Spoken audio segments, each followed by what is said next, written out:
Good afternoon from Julia Carroll and my 2026 weight loss journey.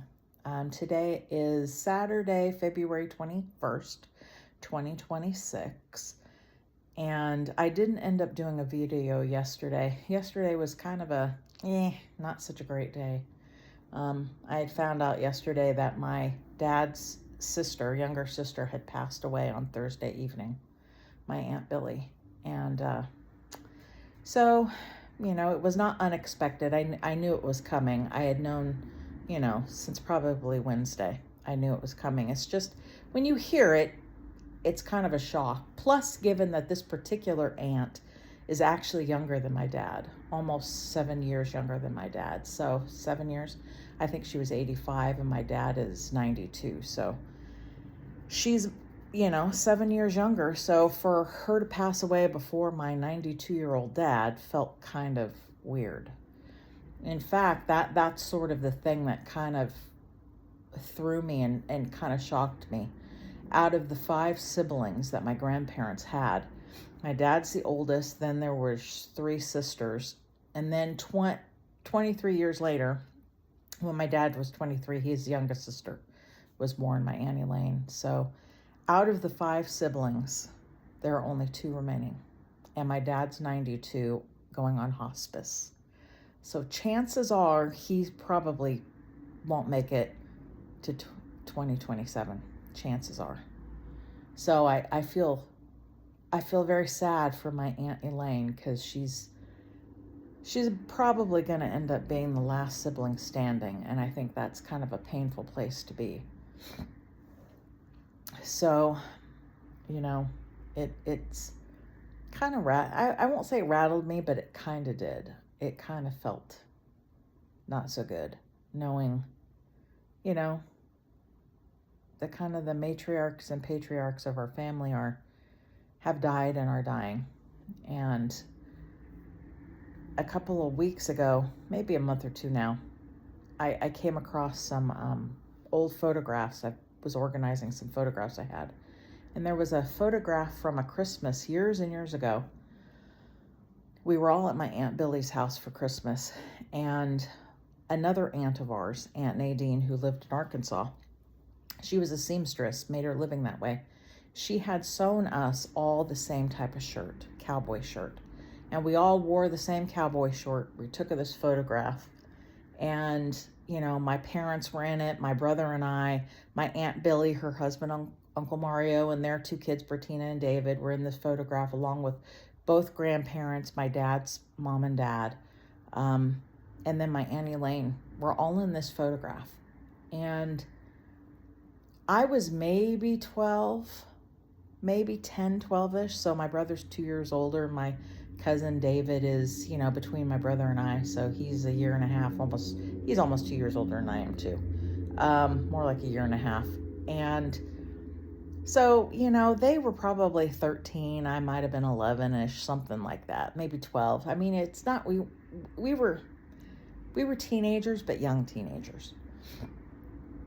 But what was so astonishing is when I look at that photograph and I look at the adults, my mom, my dad, my Aunt Billy, my Uncle Mario, my Annie Lane, with the exception of my grandparents who were much older,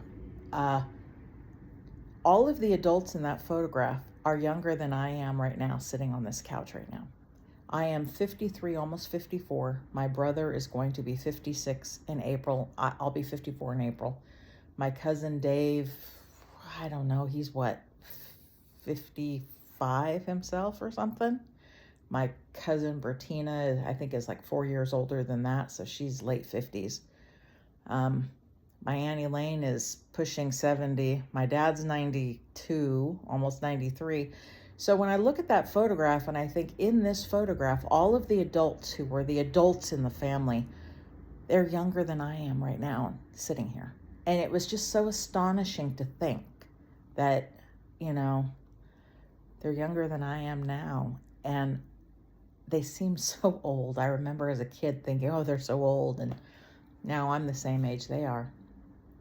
It's just a rattling thing about time, what it does. And, it kind of hit me that my aunt, my younger aunt, passed away at 85, which is a good long time to live.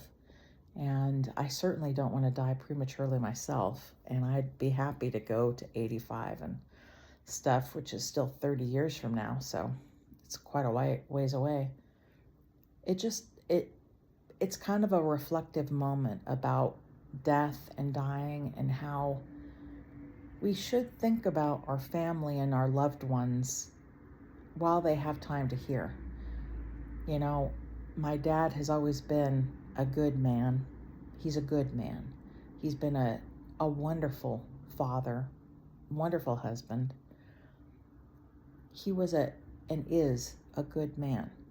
I know anybody who meets him pretty much all says the same thing. He's so kind. And even now in the nursing home he's at, I still routinely hear the nurses say, "Your dad is so sweet. He's so kind. He never gives anybody any problems. He's just never given a person any problem." I mean, he was always very stoic, very pragmatic. He was not a guy who, needed a lot of attention. He just was a very calm, stable influence. He was not a guy easily rattled. He was not a guy who was prone to anger. He never swore, never really drank. In fact, I can remember in my memory only once or twice that I ever saw him drink alcohol. And it shocked me. That's why I remember, is because my dad never drank. And then my father never cussed either. It wasn't until my brother and I got older that he would. But I mean, his swear words was, "Oh, Sugarfoot." And that was how he swore, Sugarfoot. And that's what he said all the time. And so my father was an innocent type of a guy. You don't normally expect guys to be innocent, sort of, but my brother would tell you the same thing I would. It was between my mom and my dad. My mom was the hound dog, and my dad was the sweet little innocent guy who knew nothing, and just, lily white innocent and sweet and kind. And my mom was kind of more of the, more of the leering type, if you will, which is kind of not what you normally think of. But, my dad has always been a great guy. He was not one that ever put his needs above his wife, his kids. It was whatever we needed, he would do. He just lived such a normal, exemplary life that, to me, it's normal, and I guess to many people out there it's not. So I've been blessed to have a normal life that I'm sure I've taken for granted, because it was normal for me. My dad was always there. He never swore, never drank, never complained. My dad was a guy who, he made changes when he saw something that he didn't like. He could learn from somebody else's example and change how he would do things. I remember him telling me he used to listen to his dad complain at his mom about, how much groceries cost. And his dad would complain. And my dad, I remember him telling me directly, I made it a point that I was never going to complain about what my wife or what our family spent on food, taking care of the kids. I was never going to complain about that. And he never did. I mean, if my brother and I needed something, especially for school, it was ours. No questions asked. It was like, if it was needed for school, it was there. I mean, when computers were new things, my dad was getting us a computer so we could learn word processing programs. In fact, one of the first word processing programs we had was WordPerfect. It's Word now, but he was all about the computer so we would have what we needed. And routinely, I remember, my brother was in ROTC in high school, and this is how much my father was committed to helping my brother and I in anything. During my brother's ROTC, he would have to wear a uniform. I think it was at least once a week or something. And my dad the night before he would have to be in ROTC was shining his shoes, for him so he could do it right. He would measure to make sure the ribbons on the lapel pocket were right, or wherever they go, the pocket. He would make sure things looked good, and his shoes, my dad would shine my brother's shoes, taught him how to do it, but then would do it for him. And that's what he did for my brother. This is what my dad did for me. I didn't know how to read as a kid, and my dad would come home after working all day, like a 10-hour day at the parking meter department. He'd come home and he'd make me read with him. Now, of course, at the time, I didn't like that. But my dad was not a man that was like, those teachers need to be teaching my kid. My dad was like, that's my kid. I'm going to teach her how to read. And my dad would make me read with him. When I didn't understand math, my dad took the coins out of his pocket and explained money using real money, real coins, not a picture of a dime on a page. It was like he pulled a dime out of his pocket and showed me what each one of that meant. He showed me how to do math. He taught me how to read. My dad's the one that taught me those things. And he was not a guy who put off on other people what was his responsibility. My dad and mom, aside from going out to dinner occasionally, they didn't really go anywhere without my brother and I. They didn't, my dad especially, probably even more so than my mom, but my mom too. They kind of believed that their children were their responsibility. They should not be going places where their children couldn't go. And if they needed to be going places their kids didn't belong, then they didn't belong there either, which usually implied a lot of drinking and, some nefarious things. And honestly, my dad was not for that. My dad was not a drinker, not a smoker. He didn't believe in any of that kind of stuff. He was just a solid, good man who truly exemplified a self-sacrificing life, like Jesus calls us to be self-sacrificing. Do for that other person more so than yourself. Look out for the interests of your brother or your neighbor more so than yourself. And that was all about my dad. He was a guy who would help his neighbors wherever he could, whenever he could. It was always, my dad was sort of the safe harbor. We lived in court when I was growing up. And my dad was one of the original owners that bought the house in the court, and pretty much everybody knew him. If there was a problem, they knew they could count on him to help, and he would. He was just a guy who would be willing to help anybody who needed it, from coworkers to family to neighbors. He believed in treating your neighbor as yourself, and he did that. And he's alive right now, but dementia is stealing who he is. And, the connection, I've always known my dad loves me. He's always said it.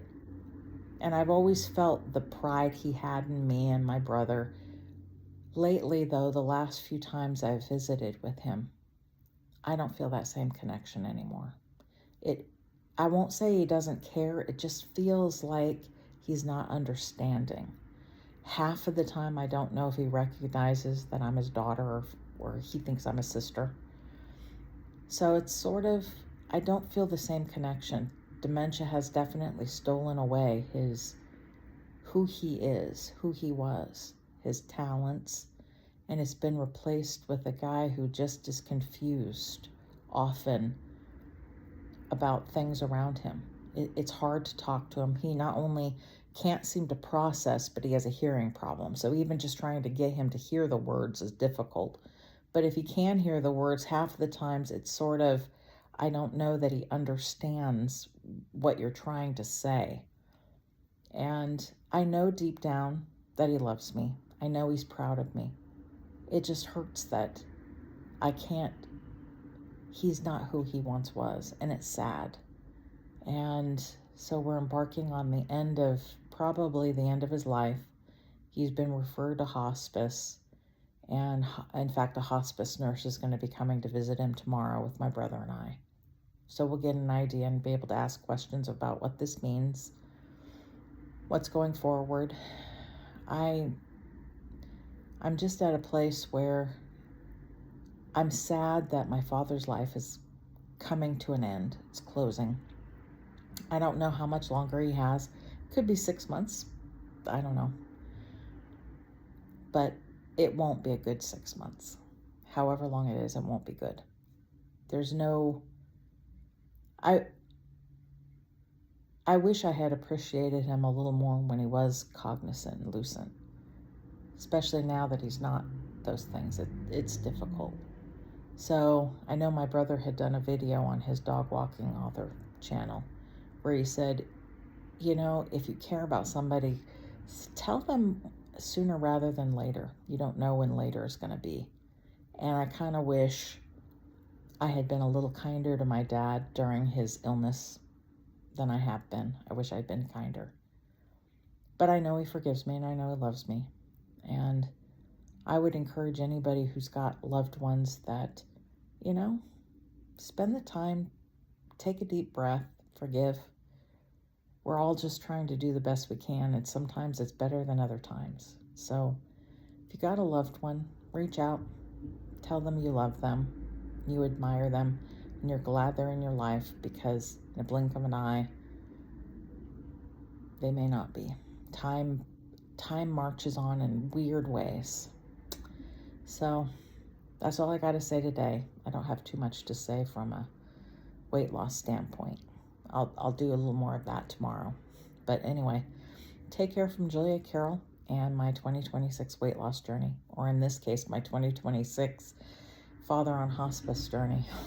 Take care. Bye-bye.